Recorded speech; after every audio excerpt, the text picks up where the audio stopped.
Welcome back to another fine episode of Bad Tree Productions. And today's episode, we were called out by My Car Shop to do the Cobbled challenge, I believe it's called. Yeah. Any cars that you've had cobbled together that you've experienced, Jay? Like every one of them. I don't know. What the hell?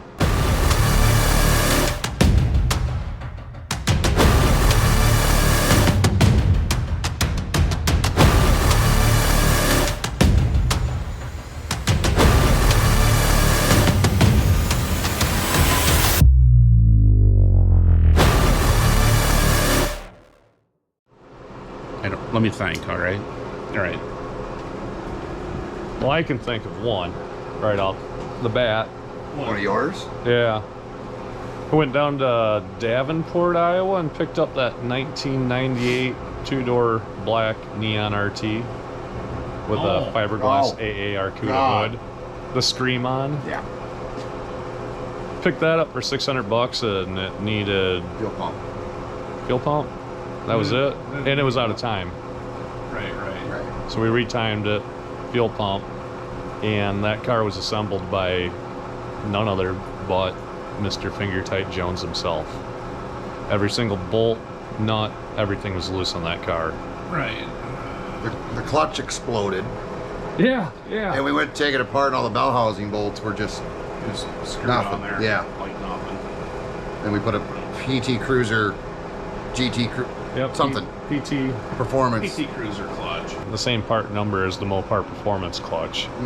So that was an upgrade. It bit hard. It was good.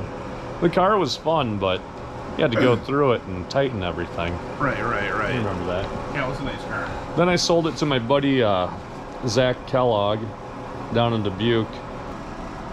Other cobbledness that I've seen, my 73 Plymouth Valiant had great stuffed foam in the quarter panels, and then they That's bondoed over it. Like giving up here. I mean, Yeah, what the hell? I can't think anything that was really cobbled or that I cobbled. I guess that's just not my nature. I got a shitbox car I had once. It was a 79 four-door Cutlass, 3.8 liter V6 carbureted. Bought it for $150. Pulled out of the guy's driveway down the hill, and the brake line broke. It's just a true story. I got it back to his driveway. I'm like, dude, the brakes just went out. He gave me $50 back. I drove it for 4 or 5 days. I was heading to a job I used to have, and the head gasket went out, and I stayed in it and popped the motor. Oh, jeez. And then he gave me $25 back. Oh, jeez. So now I had a $75 car. And then a friend of mine back in the day was like, you know, a Chevy small block goes right in that. And they had a small block, a cam, big intake, carburetor, headers. So we slapped this small block turbo 350 tranny. Complete rust bucket car. Horrid rust bucket. And yeah, it was loud. It did burnouts. It's about all it would do. I never fixed the brakes. I just pinched off the line. Yeah. Never put tires on it. They're baldered hell. Drove it for a couple months, and the rear end broke and locked up. That was it. When you said rusty as hell, it kind of flashes in my head that you did some of your own cobbling in that old Mustang you had. Oh, geez. Oh, okay. Yeah, that was kind of yeah. So that was like my first. Okay, yeah. Oh, geez, yeah. Oh, what the hell? Shut up. Shut the hell up. Keep That's mumbling. why people think you're from Canada. Yeah. Right. So, what the hell? So what I'm gonna do is, I think my very first car was a '67 Mustang, and I really, I was 16 when I bought it. Paid $600 for it. Loved the car, but being 16, it kind of cobbled shit together, So it was a Midwest Mustang, so it was just totally rusted all to hell. The floorboards, the first season we actually had snow coming up out of the wheel wells into the rear seat area, so everybody's like making snowballs in the back seat.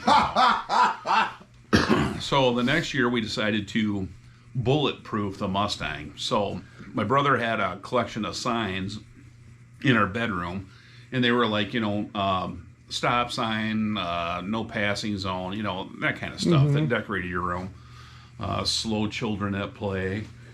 So anyway, all those signs I ended up grabbing all those signs that decorated our room that were Uncle Ty's signs, basically.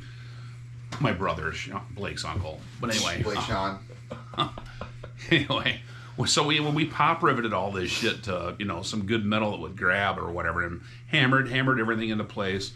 One of my mom's cookie sheets ended up in the rear footwell of it. We hammered it into place, pop riveted the damn thing into place. At the end of it, we needed something that was like this big, okay? So, and that was about the size of a no parking sign, which was right out in front of the house. And me and Mitch got to looking at that, and I go, "Hey, Mitch," I go, "that sign would fit right in the back of that spot that we need." And he goes, "Oh yeah," he goes, "Oh, we'll come back later tonight." "What's that? What is that? Like a 9/16 or whatever for the bolt?" And I go, "Yeah, I think so." And I just reached up there and wiggled it. It fell right off of my hand. So boom, popped it right in the floorboard. Immediately. So if you jack this car up, it was like slow children at play. No parking, all that kind of shit. Stop, underneath. yield. Yeah. And then we covered it with some orange shag carpeting throughout the whole car. But so that was yeah. That's cobble. That's really cobbled. Really cobbled. So Pretty cobbled. Yeah, that's about the epitome of cobbleness. I mean, I would say. It's not a car, but remember that boat that me and 3 of my friends got for free, but you had to buy the trailer for $100? Oh no! And we thought we were the coolest kids around because we're like, what an idiot! Right. Free boat, $100 trailer. Right. Joke's on him, right? It's an old fiberglass piece of shit, and it was a console, so steering wheel boat, right? Right. Didn't have any of that stuff. No interior. It was pretty thin, so we invested all of our money into buckets of bog. Bondo for you Americans. Speaking to you Australians right there. We bogged the shit out of the bottom of the boat, got it watertight, and then a restaurant in town was throwing away booth seats. So we took a booth seat, and we put it all the way in the back because the only motor we had was a 20-horse Mercury tiller. So all the dudes would be in the back of this boat. The front nose of it was stuck out of the water. We cobbled it together, but we got out on the water. We almost killed ourselves behind a barge. A cobbled boat is not in the realm of a cobbled car. I mean, a cobbled car, if it breaks down or something happens, you get out and you keep walking. Right. Yeah. A cobbled boat, you're kind of out of choices. There's no brakes on the river. Oh, No. So that was my own cobbledness. I mean, we built stuff like cobbled mopeds together or dirt bikes, but nothing like, Nothing like the Crustang. right. the Crustang. Right. So, Well, it was a neat car. It was fun. 67.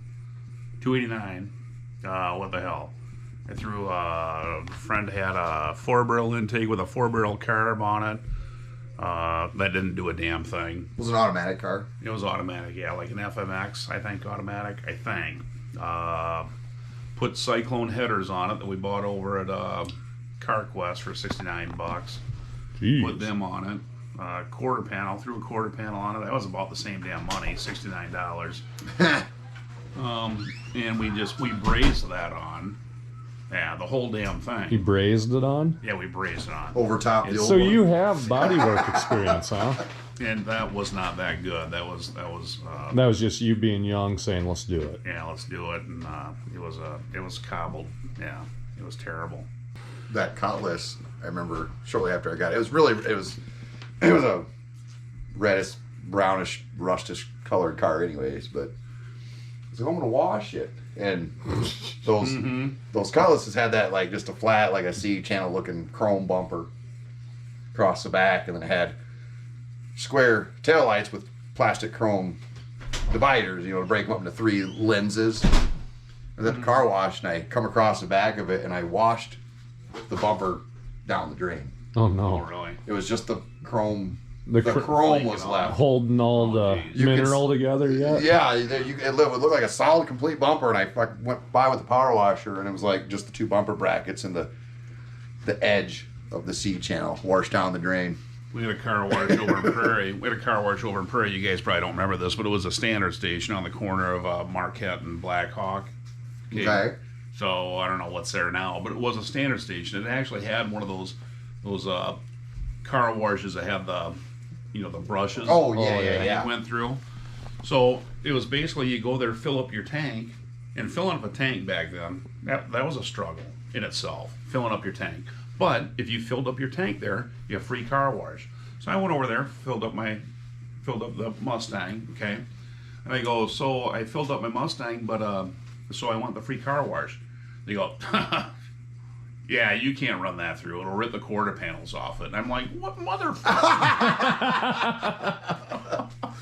Because the quarters are so rotted out that those little poor Jay. Those little little flappers or whatever would grab on. Here you go, kid. Here's a token. Give it to your mom or dad. Right, give it to your mom or dad. Well, that never happened. Some respectable person with their. Have them bring a nice car in. Anyway, that's my Cobbled story. I guess. There we go. So. Well. What else? Oh, yeah, doing body work on it. That was terrible. I was just, I was buying, what the hell, liquid metal in a tube or something like that, and going over some of the rust holes with it, and that never worked out good. So she got snake oil. Just smearing it in. Oh. Yeah, snake oil went into it. What else did we do to that thing? Yeah, a lot of stuff.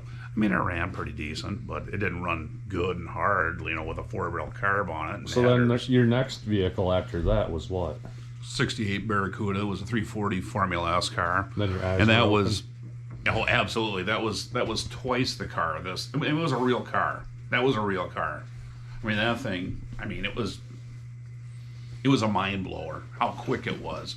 I mean, it was twice the car the Mustang was. Oh, there we go. Yeah, that was it. So that's how it was as purchased. I remember that car. So that was 1980. I think it's badass, dude. It's got a look to it. Not gonna lie, it's cool. So 340 was first year for the 340. It was a big block killer. Basically that's what they touted that as. And it was every bit of that, I think. But so yeah, fun car. But yeah. Well, Mike, thank you for giving us subject of discussion here in the world headquarters of PTP today. Yeah, thanks. Mm-hmm. Yeah, thanks for getting shouting us out or whatever. Telling you stories about our junk, basically. Right. It was junk. Yeah, that was some serious junk. That Cutlass was. But that was it. That Cutlass I had, the motor was awesome. Right. It made good power, but it was a unknown, uninspected, probably didn't even change the fluid transmission. Oh, sure. And then the V6 highway open diff. And it was had a Holley strip dominator intake on it. Oh, okay. Like a super high-rise air gap. Yeah. And we put a 750 Holley on top of that, so the car wouldn't wake up until you were going like 30 miles an hour in first gear. Oh, okay, sure. Then it was like, then it would start going, but right. Yeah, I don't know. It was what got me around, I guess, for a while. Right on. But it was a fucking death trap. Right. It absolutely was. It was a death trap. Well, Mike, thank you. And heathens, do us a favor. Did I say favor or favor? Favor. You say it this time. Do us a favor. Do us a favor. A favorite. And go over to My Car Shop and check him out. Yeah. He'd really enjoy that. Yep. Good dude. Awesome tips. Great body work. He shows you how to make your own stuff. Mm-hmm. Right on. You need a trunk extension? He'll show you how to make it. Just make it. Just make it. Number one. Make it so. Number 2. Number. Good, bad, ugly. Peace out.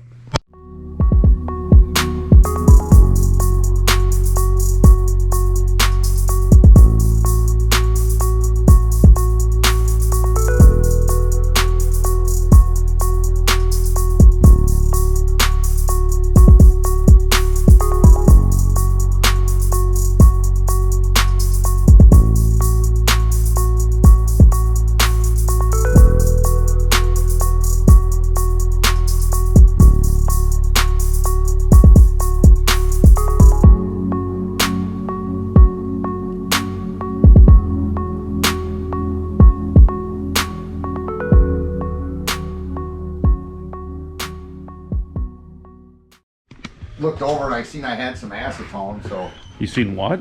You had some what? just He had some ass that Sean, just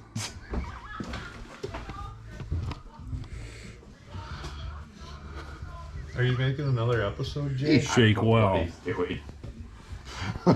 We needed to get that. I showed it to Jay. He was like, "What the fuck?" So what I'm gonna do is